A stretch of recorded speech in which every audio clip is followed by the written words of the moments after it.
so glad to be with you today for this floral demonstration. Home decor in bloom, I guess we could call it. We'll be looking at taking one or two elements, favorite things from your home, and doing a floral design that interprets those.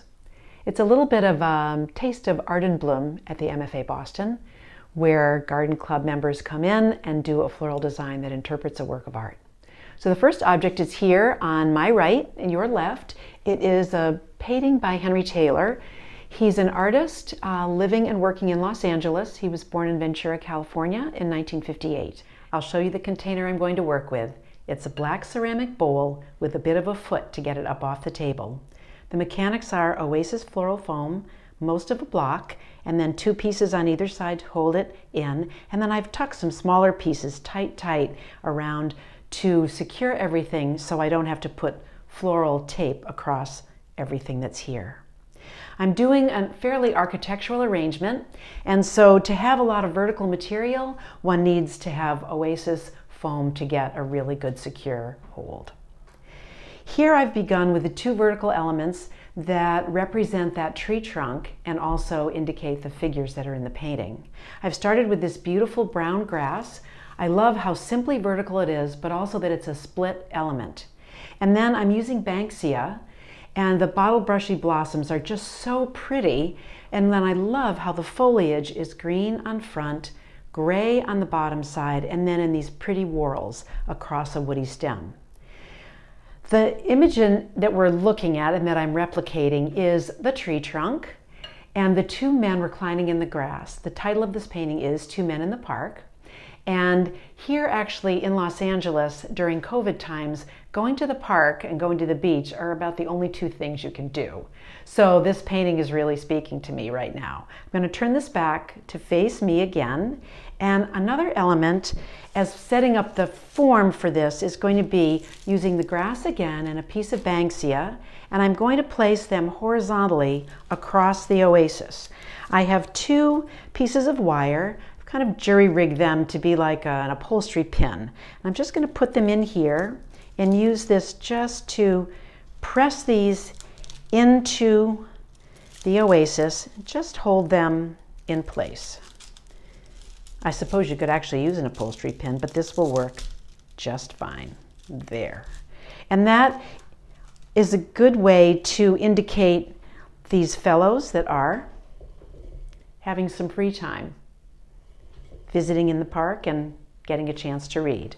Next, to represent the two gentlemen, I'm using this amaranthus in a wonderful shade of brown. Look at the beautiful arch and the complexity and texture on this blossom. I'm going to cut this one and actually make it quite short.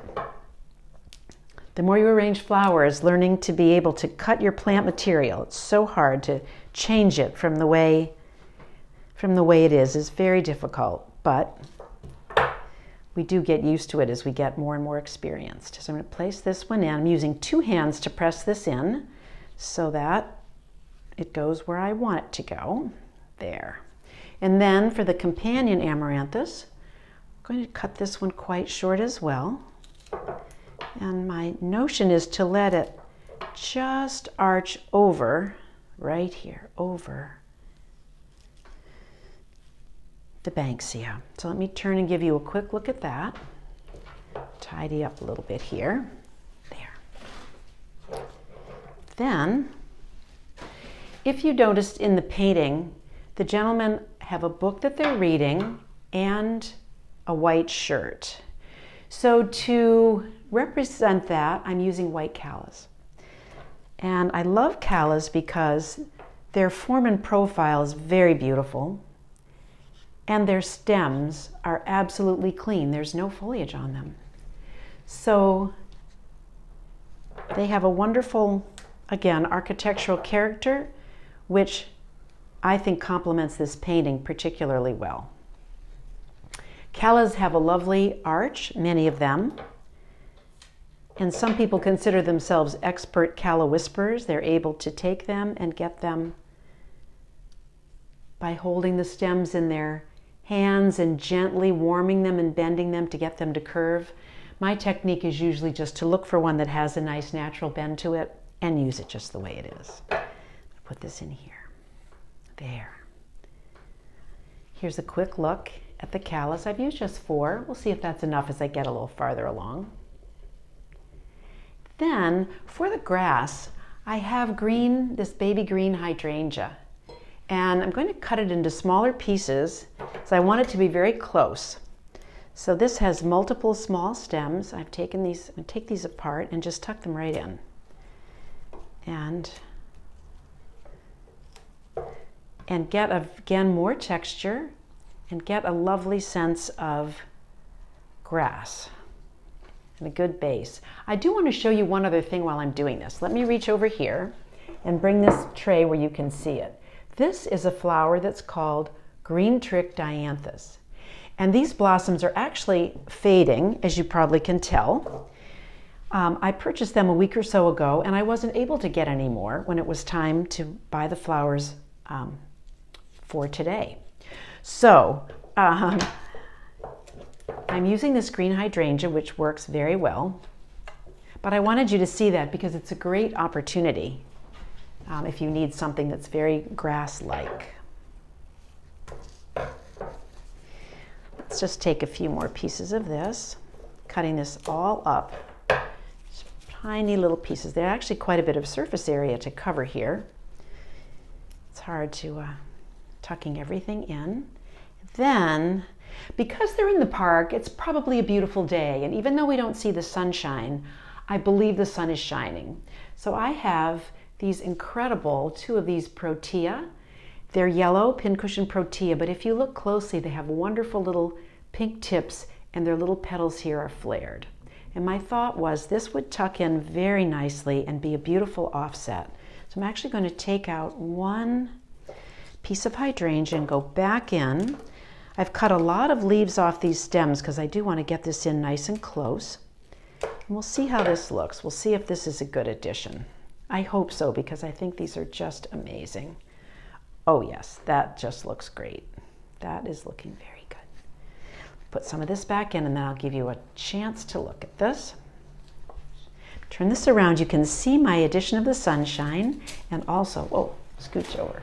And also how this green hydrangea is looking. And then I think I might put the second protea in back here. I think it really looks pretty spectacular. And it has a bit of a kind of a robust manly quality that I like as well. Let me duck in here and then, let's see. Here's this other one. These are just incredible. They almost look like they're alive, an insect even more than a plant. I do love them. The Los Angeles flower market is fantastic. Ours in Boston is wonderful, but the one here in LA is huge. And for $2, anyone can buy a day pass and shop. So it's just easy to go in, do your shopping. The range of products is just tremendous. Always lots of good choices, so it's easy to just be a kid in a candy store. Just a tiny piece more, and then I think we'll be pretty well set here. There. Great. There we go. All right. Now the last question is, do we need another element? I think we're very well set here. But maybe, can't resist these callas. Maybe one more. Be nice to have. Just another one there. Let's see if we can tuck it right in here. That'd be lovely. There we go. There. And I'm going to give it a little turn. Sometimes you can put a calla in or another flower and just turn it a little bit. Get it right where you want it to go. There. Great. And you know what? Why stop there? One more, and then I'm good. Then we'll be set, and we'll have these fellows off enjoying themselves in the park. Okay. There we are. So here in Los Angeles is one interpretation of Henry Taylor's painting, Two Men in the Park. This interpretation aims to replicate the spare feeling of Henry Taylor's work, the architectural form with the vertical line and strong, wonderful angles of the two human figures. And I invite you to think about how you might take a painting like this and come up with an interpretation that helps people see aspects of it that they might not have seen otherwise. Thank you.